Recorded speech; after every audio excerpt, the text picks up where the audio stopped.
Production of KMmedia.pro.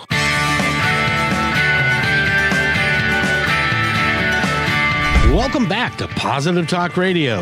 Our goal is simple: to explore evolving ideas one conversation at a time. So come on over into our world. I know you'll like it, because on today's show,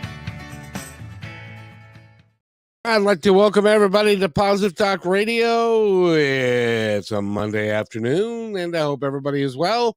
It is 3 o'clock in the afternoon on a Monday, and by the way, I want to let everybody know that Positive Talk Radio can be heard Monday at 3, Wednesday at 4, Friday at noon, all on KKNW.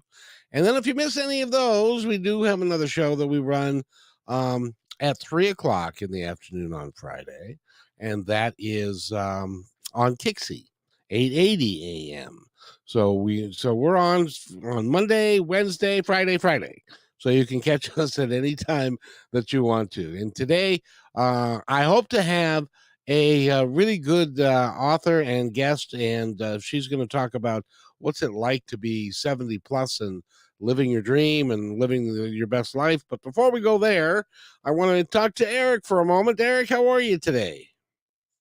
Hey, Kevin, happy Juneteenth. I'm doing pretty well. Very good. You know, Juneteenth is a newer holiday. It was actually named a federal holiday, June 17th of 2021. I'm going to be willing to bet that there's some people in our audience who have no idea what that means. Yes, we should be clear. It's a newer federal holiday, but it has been celebrated as a holiday since 1866. So, yes. You know, it goes back a lot further than a lot of the holidays that we celebrate, actually. Exactly. And personally, I think it was long overdue. Long overdue. And for those of you who may not know what Juneteenth is and what it represents, I will be happy to share with you, and I'll share with you right now. In 1862, the President of the United States, his name happened to, maybe you've heard of him before. He's on your penny if you need to look at him. That's Abraham Lincoln. In 1862, he declared and what became known as the Emancipation Proclamation. And this was during the Civil War which was from 1861 to 1865. And that's in that war, over 600,000 Americans lost their lives.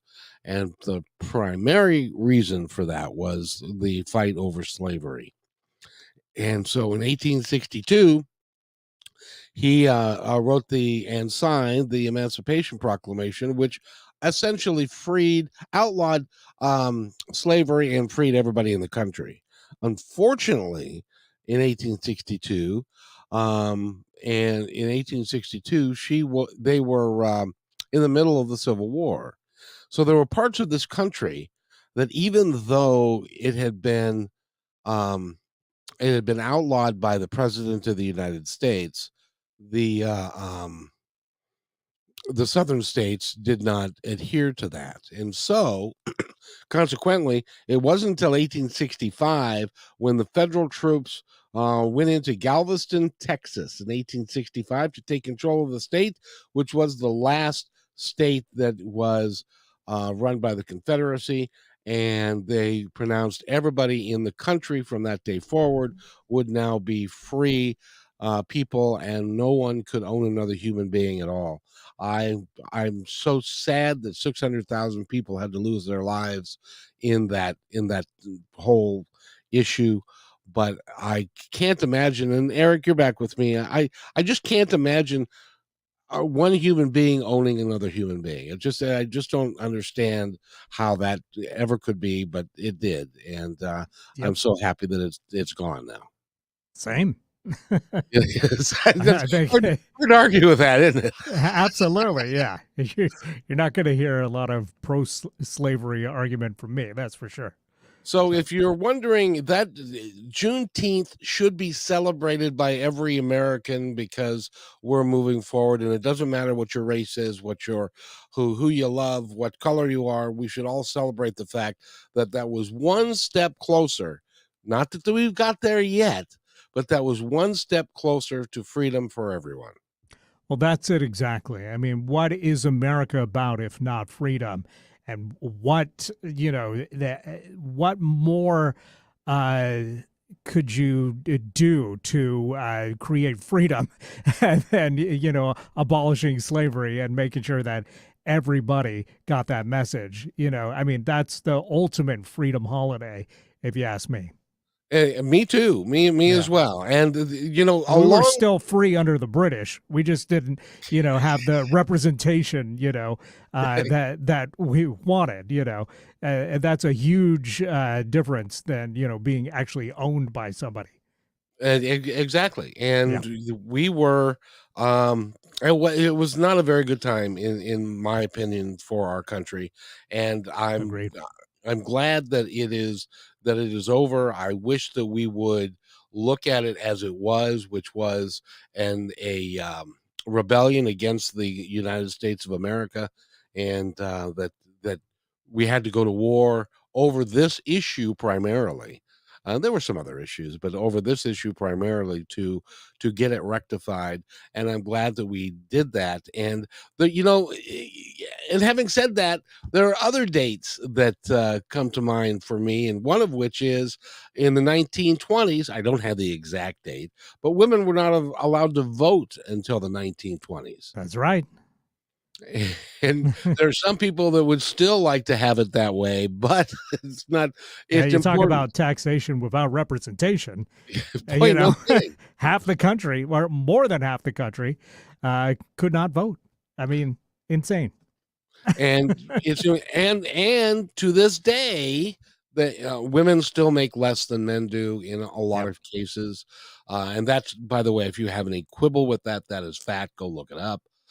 There's study after study after study that will say that, and I think that that is also. I mean, can you imagine? I cannot imagine us saying half the country brain power is not as good as the other half of the country's brain power. Can you imagine over the course of time how many really powerful, wonderful women with terrific ideas and brains that we have just not given their due over time? But I'm glad we have now. Absolutely. And we've got an author today who we're going to be talking to in just a second. Her name is TK Banner, and she's an author of many books, and fiction and nonfiction. She also is an inspirational writer, and she does a lot of print work. And one of the things that we're going to talk to her about in 2018, and I can't imagine, we were just talking to you before the show, Eric. You've got a home where you live, and even a rental property maybe and stuff. And could you imagine having a fire take it all? Well, unfortunately, that's all too common. So, yes, I can imagine it, but I really hope it doesn't. What would you do? I don't know. But anyway, TK has experienced that herself and has written about it. And she's of the tender age of, she's our age, Eric. She's like 73. And she wants. Speak for yourself, sir. And, I haven't quite joined that realm of age yet, but well, I'm closer than you are by a yeah. fair shot, I'm willing to say. And we're going to be we're talking to her about her writings, her book, her champion of young girls, and all the things that she's done in her life. And so let's introduce her right now. Her name is TK Banner. How are you, young lady? How are you? I couldn't be better. Well, that's Any nice. better, and I couldn't stand it. And I have to start it off with the correction that I am no longer 73. And of course, As an author, I do not have birthdays, thank you very much. But I just started the 74th chapter of my life. And it's just all these empty pages, and I'm really anxious to fill them up with all kinds of different experiences.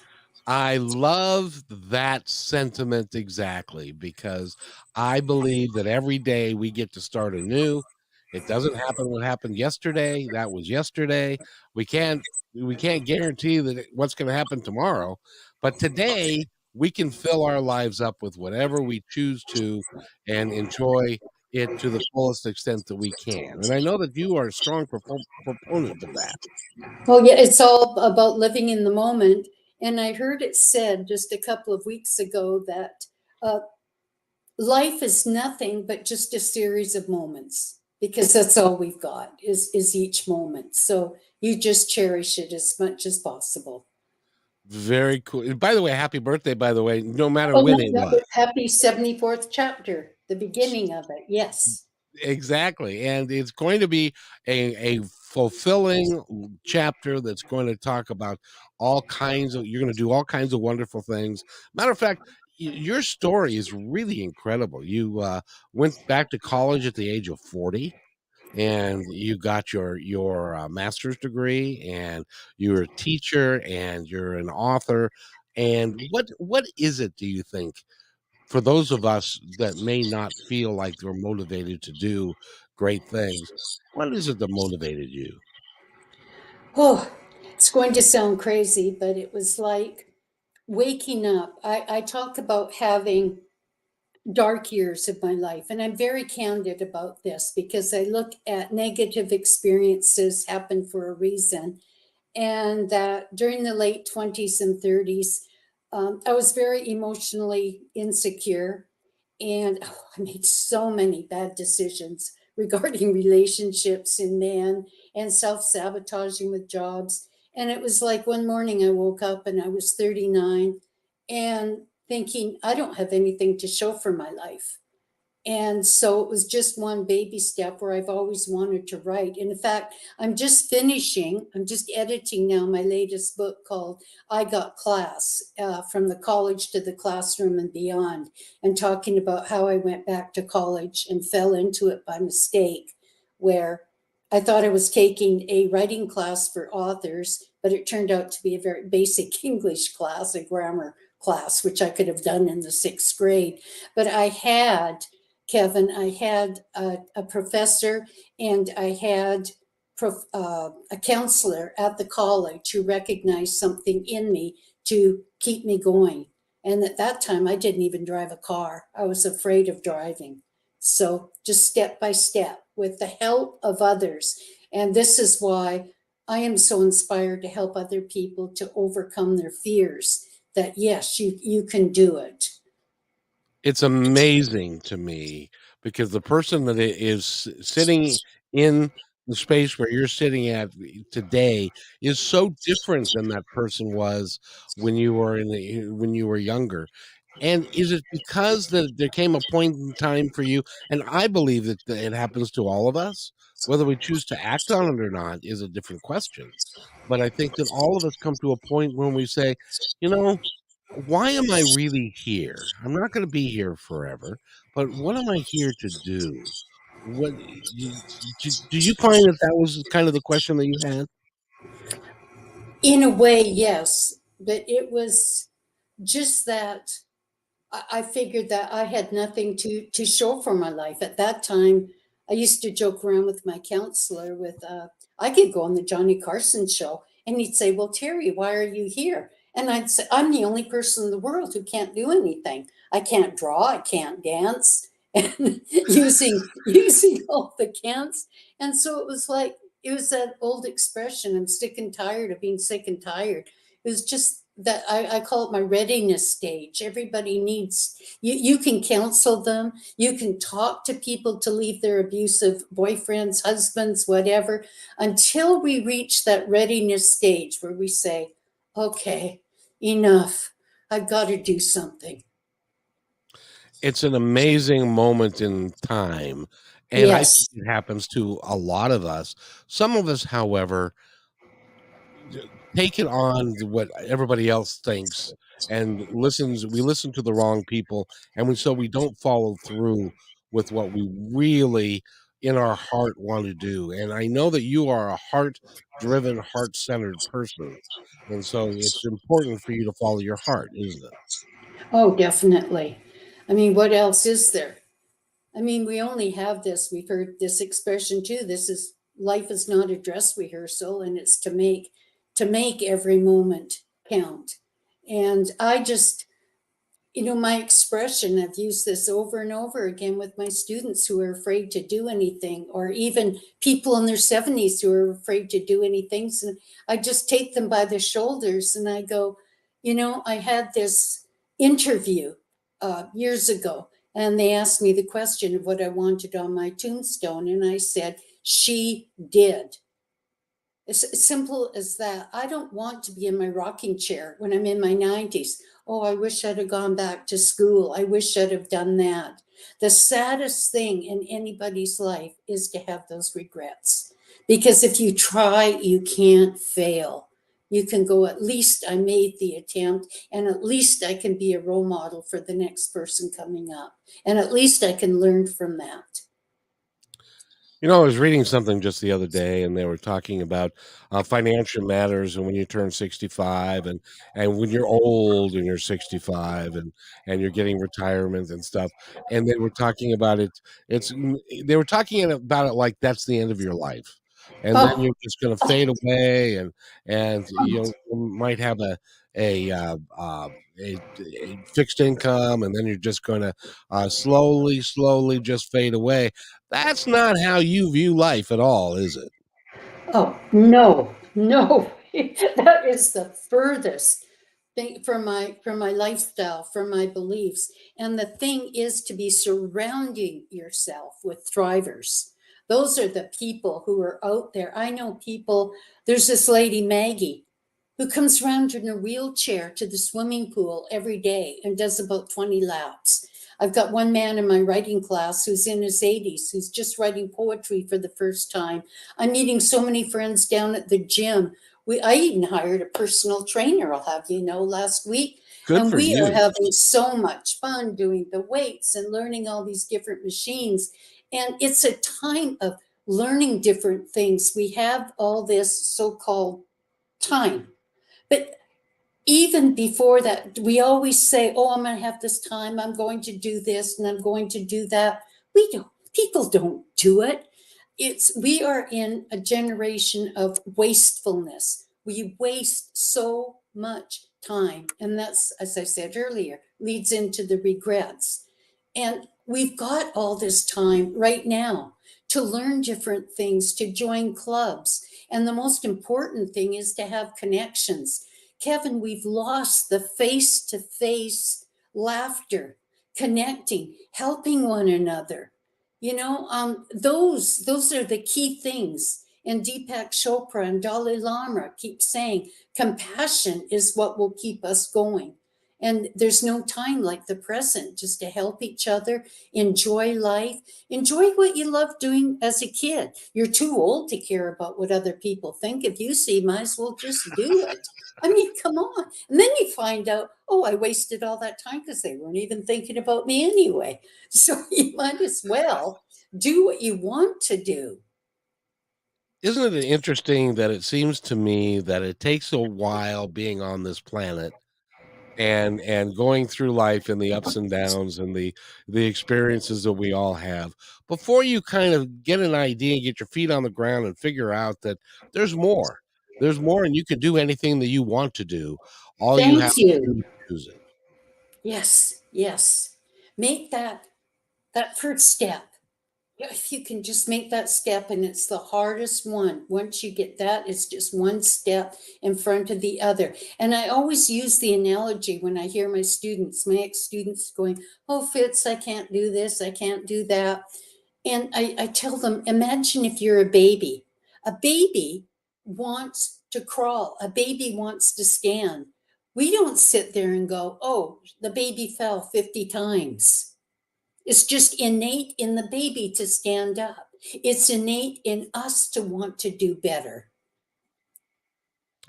I really like your attitude, and I like everything about you. Now, there's going to be somebody out there that's going to go, boy, she's a celebrated author. She's a teacher. She works with kids. She's got a great life and stuff like that. And I'm sure nothing bad has ever happened to her.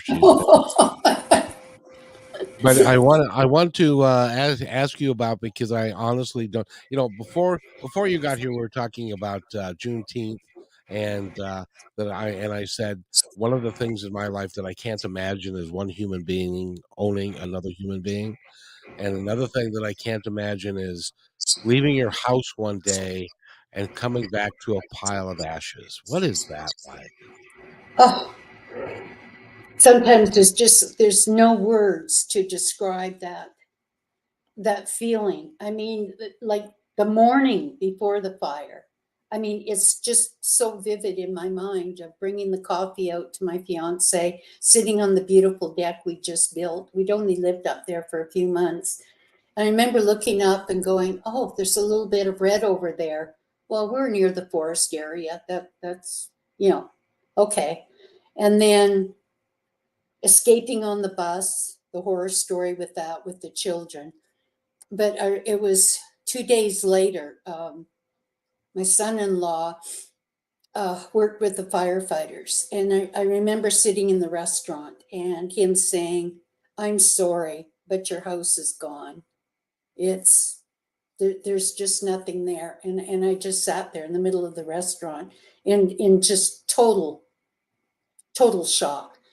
But the night of the fire, when I was still in shock, I was still frightened and everything from the flames chasing me, that we went into Walmart and we picked up toiletries, toothpaste, just the necessity, pajamas, deodorant, and everything. I think it was like $123 in these plastic bags. And I looked at Jim. I said, "This is all that we own in the world." And it was the only thing, Kevin, that that spurred me to action was the day after the fire. I bought a laptop and I went down to the insurance company and started filling out the papers for insurance and just trying to get my life in order. And it wasn't just only the belongings, everything, and we had just moved into that house. It was my identity. I'm a Canadian, and I wasn't allowed to go home to see my mother, who was sick up in Canada, because they wouldn't let me back because they didn't have my green card on me. And I didn't have a passport, none of that. And then what helped me, it was like the idea of being 39 all over again, was I had my smartphone and I had all my treasured books on it, from Wayne Dyer, Deepak Chopra, all of them, Dalai Lama.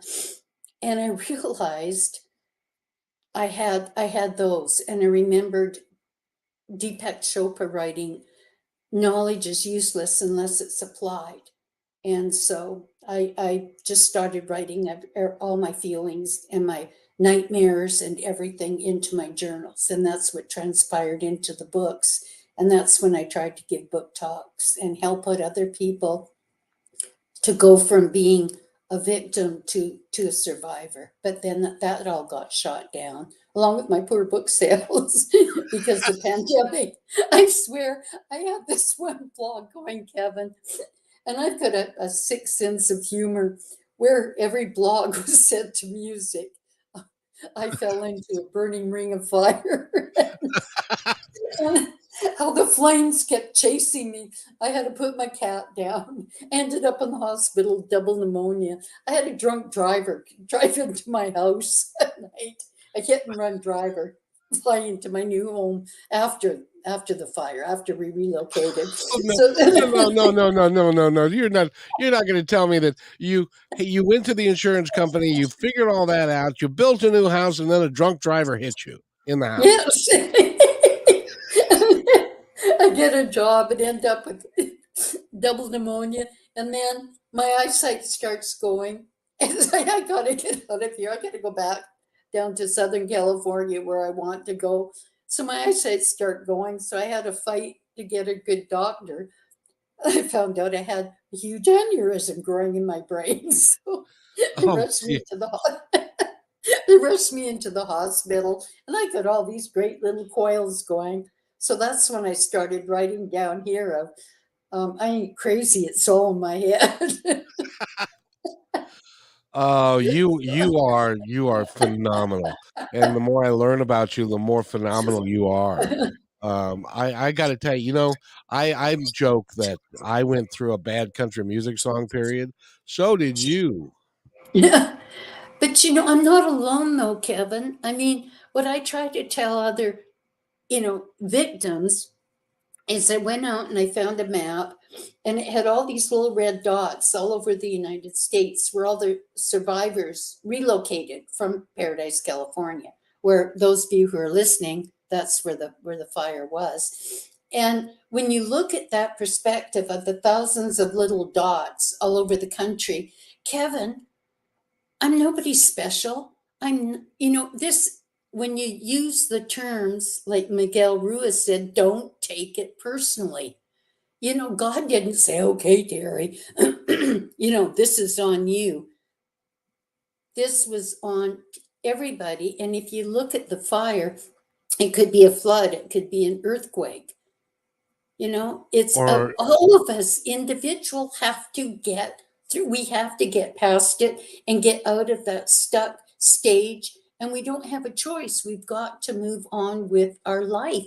And the past does not define us, except for my nightmares at night. But, okay, that comes with the territory. yes, indeed. And I know that you've the bus ride out of your area was horrific and it was scary and the kids were and so I encourage everybody to go and read about you, read from your stories. By the way, we're talking with Terri Fitzsimmons, and it's go to her website, which is tkbanner.com, which is your pen name. Uh, Mhm. tkbanner.com, and you can look at all of her books and stuff. We need to take a break, but I first of all, I just got to tell you again, I'm just so thrilled that you are here and that you are able to have gotten through it and you're able to do it in such a positive way and impact people in such a real positive way. And I want to thank you for that. And when we come back, we're going to talk more with you about your writing style, helping young kids, especially young girls, and live the best life that they can. Again, we're talking with TK Banner. Go to tkbanner.com, and we will be right back after these couple of messages.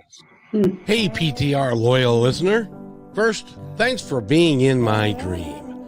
And second, I have a new concept in business to share with you. It's called socialpreneurship. So, what's that? Well, it's the idea that any company designates all profits, beyond expenses, to be awarded to a local or international charity or project which is working to achieve good in the world. KM Media is such a company. We believe that it's important for us to give back whenever possible and to make great things happen. So I hope you'll join us in creating this new business model that will positively impact all of us. In the next few weeks, we will lay out the plan and begin our fundraising efforts. So stay tuned for more details right here on Positive Talk Radio.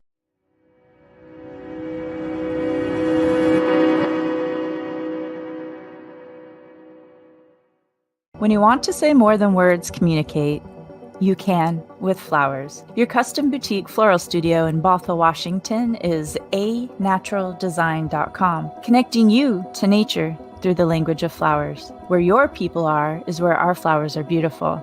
Your success is our goal. anaturaldesign.com at your fingertips today. Hey, thanks for listening to Positive Talk Radio. Did you know that we're also a media production company? Well, surprise, we are. We can create all kinds of audio, video products to fill any need. Please visit kmmedia.pro/our-store for a complete list of products and services. In addition, do you need a great voice to add to your own website or any other project?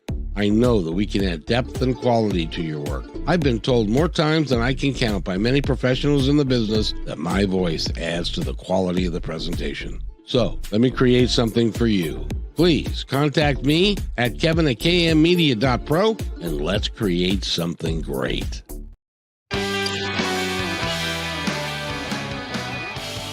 And welcome back to Positive Talk Radio. It's a Monday. It's Juneteenth, and I want to thank everybody for being here. We've got a wonderful guest that we're talking to today. Her name is Terri Fitzsimmons, and her writing is under the header TK Banner.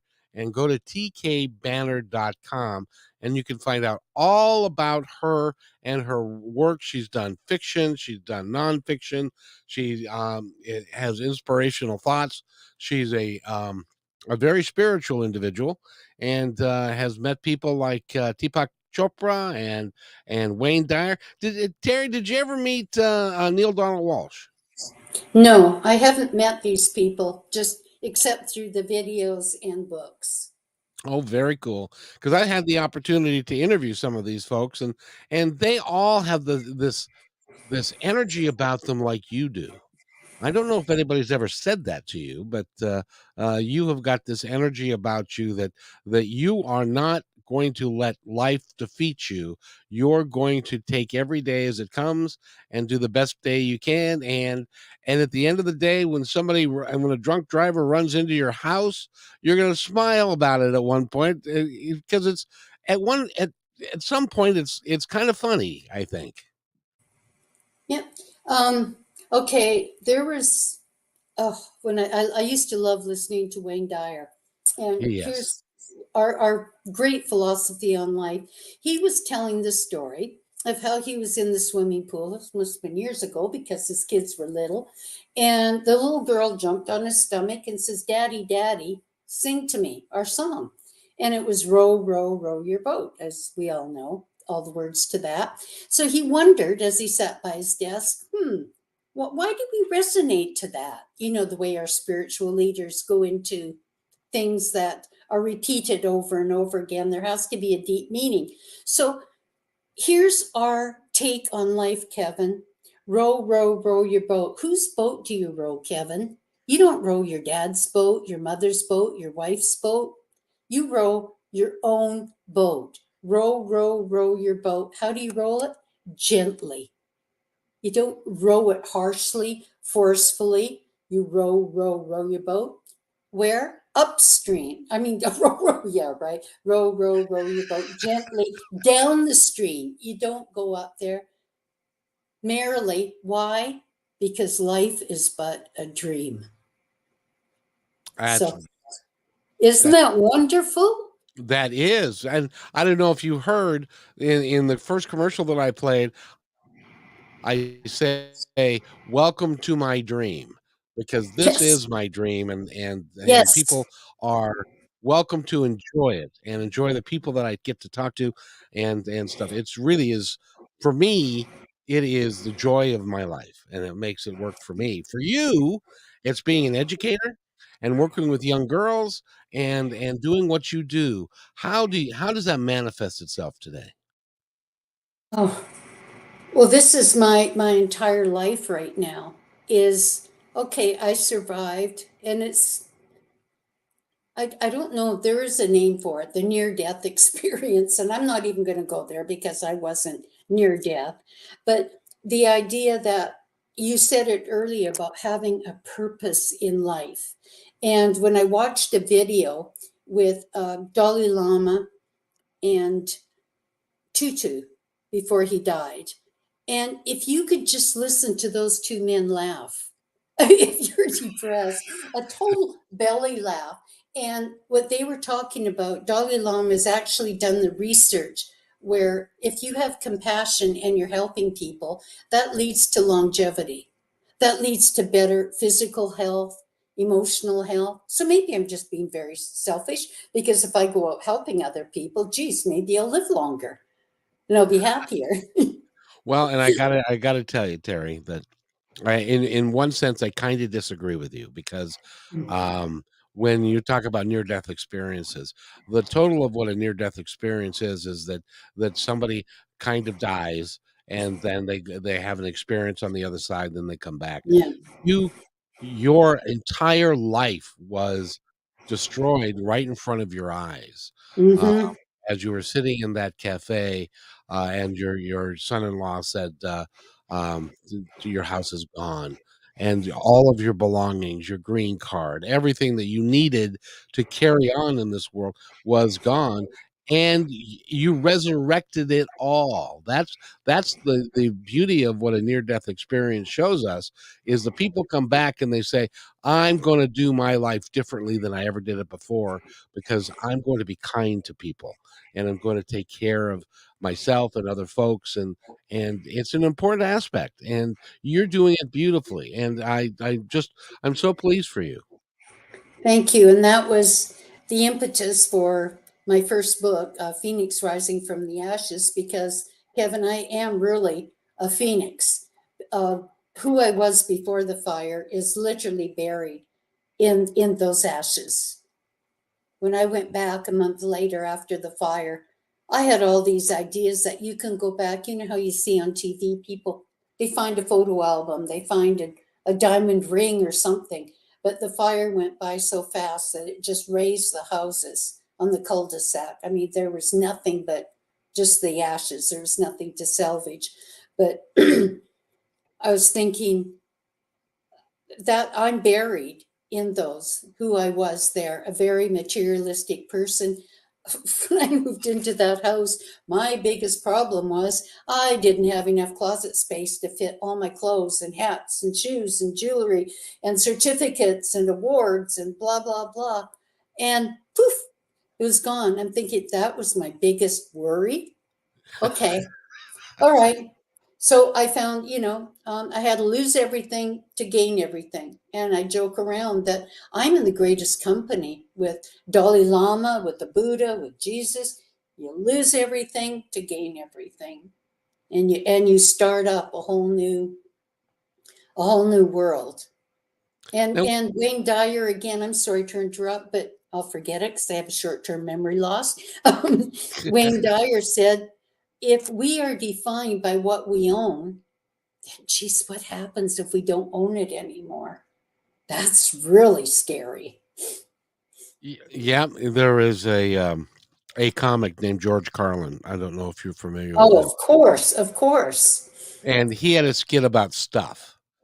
That we all have this stuff, and then we have to go to the store because we have to buy more stuff, and then we have to get a bigger house because we got to put our stuff in the bigger. Yes. Then we've got to get a Yes. storage because we've got too much stuff to put in our house. So we've got to get a storage thing. And he's like, "How stupid is that? What are we focusing on? We're focusing on all the wrong things. It doesn't matter whether my car, which is a 10-year-old car sitting in my parking lot, and my neighbor's got a newer car. So what? Mine works just Exactly. fine." Yes, yes. And And to it's define ourselves by useless things. And if you want to know the sadness of it, I used to tell my students, take your kids on a field day to the garbage dump and look at all the things that are in there, the things that people fight over, a refrigerator, a microwave. It all ends up in the garbage dump. And like, we are not materialistic people. If we were, we would look after our stuff, but we yeah. buy it and throw it away for something new. And the sad part about it is nothing of it, buying all the stuff, helps us who we are inside. It's No. it's all for show for other people who don't really care about us or even notice it. Well, they're too busy competing with us. Yes, yes, That rather than taking the attitude that good for you, I'm glad that you were able to do that in your financial situation and stuff, and good for you. I appreciate you. yeah, no. And that is just one of the saddest things for that to happen. To find, if you're going to invest, if you're going to spend, invest it in time spent with other people. And I've got this pet peeve about social media when I see walking down the street, or if you look at a beautiful sunset, there's 50 people standing there with their cameras, all standing there like this, taking pictures and to send to people without experiencing the moment. And people aren't talking. They're not doing the face to face. Everything is for show. So it's invest in time. If you want to spend your time. Terry, to that point, there's a particular grocery store that I go by every now and again, and they've got some chairs and tables that are out front on a nice day where you can sit there and enjoy the scenery and the parking lot. And I walked by a mother and two children, and they'd all stopped to get sundaes, and they were all on their phones, looking at their phones and not saying a word to one another. What Yes. an opportunity waste that is. Yes. I used to see them as a teacher walking the children out to be picked up, and the parents would open up the back door of their SUV, and there'd be 2 TV screens in the back seat. The kids would get in there, no time to say, how was your day? Blah, blah, blah, nothing, just glued to that. And what I'm seeing too is the saddest is that babies have got these. They're putting them into, their little carriers and whatever. They become the babysitter, the surrogate mother, the surrogate father. This little screen has become like our gods. There's a video on Netflix called Social Media, and it is really frightening. And when I'm thinking about our young people socialized into this, it's really sad. Which is difficult for some parents, I suppose. Now, I grew up, and my kids grew up in a time when they didn't even have a cell phone until they were like 13 or 14. And we did that just for their own security and safety. But we didn't have those sorts of things where kids could sit in a place all day long, or that you shove this little screen in front of them so they can watch a movie and stuff like that. So, and then we've lost the ability to communicate with each other effectively and to find out what is in our lives and what each of us is doing. It really is. It's a sad thing. Yes, we need that face-to-face communication. We need that understanding, that sense of empathy. What I'm finding in so many young people, they look at you with a very puzzled expression on their face, like, what are you talking about? Because they've got no idea. They can't read expressions in other people's faces. And I worry about young girls who find these men, boys online who are brainwashed, and they believe it. So when they finally meet them, they don't understand the expression, and you're familiar with it. The hair in the back of my neck is sticking out. I don't really trust this person. They don't have those survival skills. It's important, yeah, and for mom and dad to talk to their children about how difficult the world this is, and how they need to protect themselves and be in a safe place, not to scare them, but just for them to be aware. Yes. I got to tell you, Terry, we've got a gal on the line that she's become a friend of the show, and you'll appreciate her. She's got a company called Pipsqueak Piano. She's a piano teacher, and you know what she does? She works with children that are 6 years old and under, teaching them how to play piano. I think that is a wonderful thing. What do you think? Oh, I love it. Because also when you're doing music, you're using both sides of your brain. So it enhances everything. When people stutter, they don't stutter when they're singing because they're using both sides of the brain. And anything to get our children moving their hands, a dexterity other than holding the phone, getting them into the beauty of the arts, the music especially, is so crucial for young people to get indoctrinated into that. I love it. Well, so Brittany, welcome to the show, and welcome to this is Terri Fitzsimmons who we're talking to.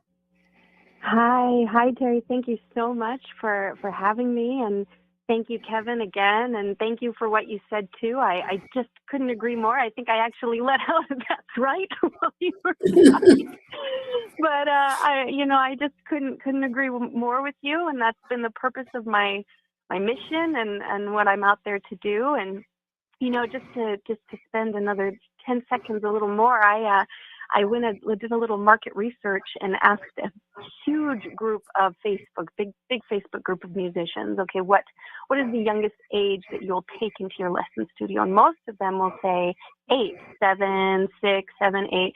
Very rarely you'll see ones that will say 4. And sometimes you'll even see ones that will say like 10, 11, and 12, right? So it's kind of varied. But flip side, if I ask the exact same group of people, when did you fall in love with music? Their response is as early as they can remember, 3 years old, 4 years old. So I find it so fascinating that we turn this age away, or we tell them to wait, when really we could expand and change how we teach to allow this age in. So that's been kind of the main frame of my business. And my business has teamed up with Positive Talk Radio to sponsor some summer camps here in the Redmond area. Well, in the Redmond area, hosted at Stepping Stones Kids Academy.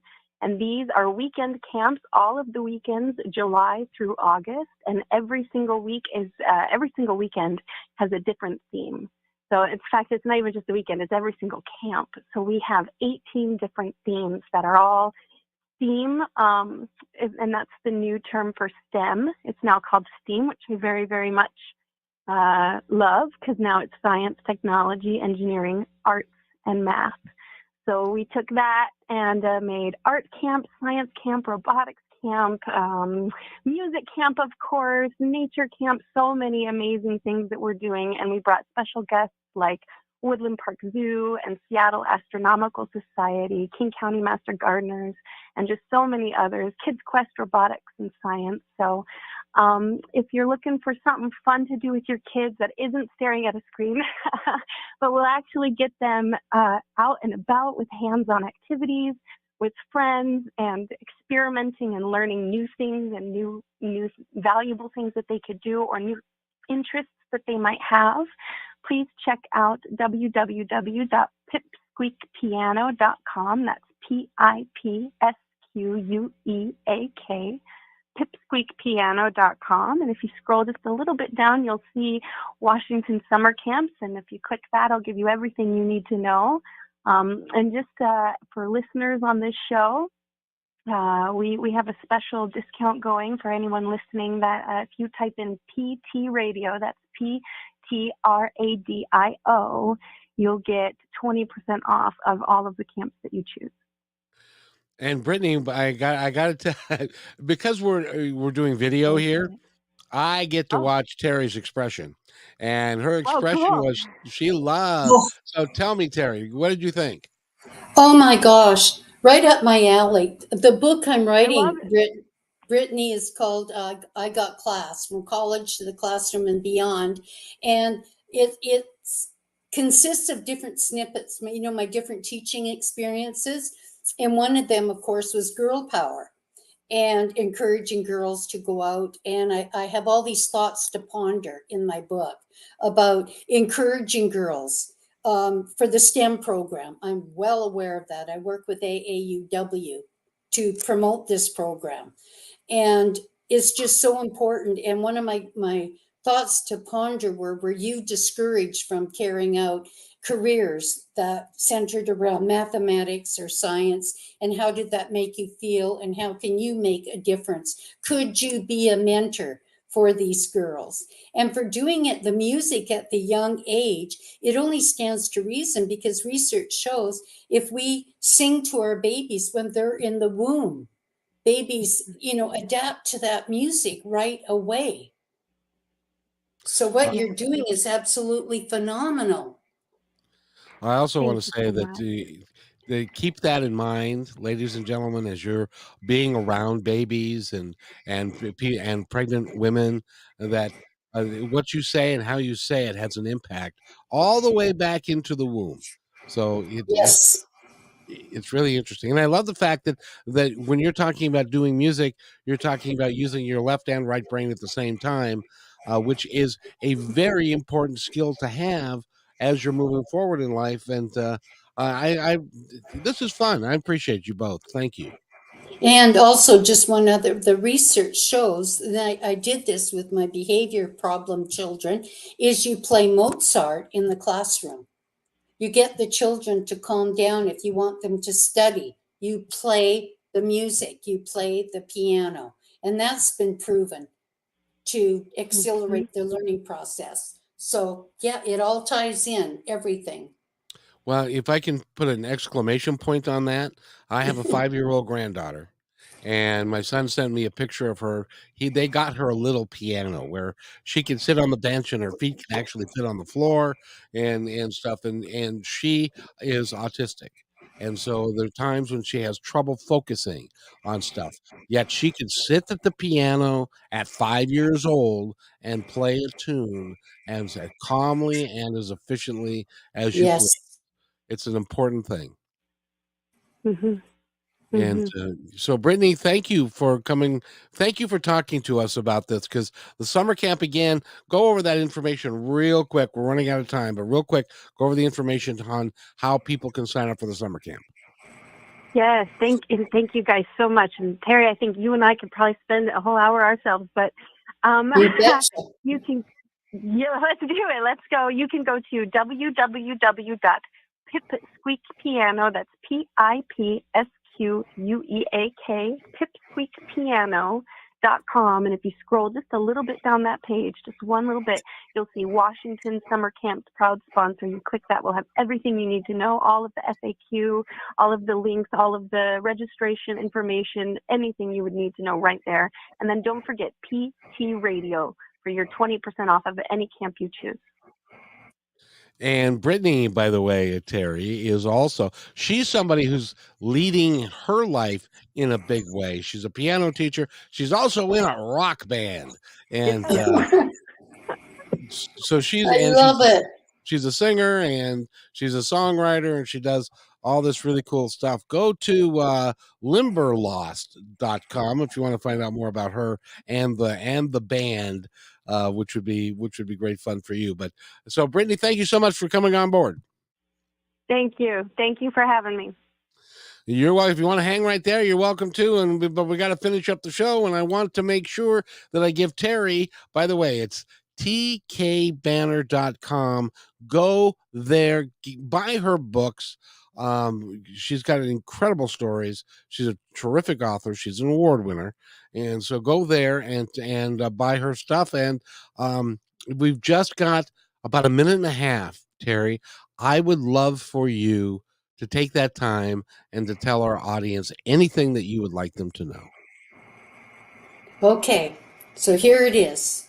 For all of you out there listening, I've just got a few sentences or a few words for you. Just be a good person, love who you can, help where you can, and give where you can. And that'll do it for you. There's a bumper sticker for you. There you go. My life is philosophy of simplicity. And I really appreciate you taking the time to come talk to us today. You know, one of the things, and I'll say it at the end of this show, because I say it at the end of all my shows, and so I won't say it yet, but be listening for it at the very end of this. But is there anything else that you would like to add to that, by the way? We've got about a minute. That's about it. Just that I'm just so thrilled to be here. And those of you who are listening, please don't have fears. Remember my words. She did. And just move on. And please follow your passion in life. And if you don't have one, you don't know, just try to go back when you were little, whether it was music, doodling, whatever. Do what makes you happy, please.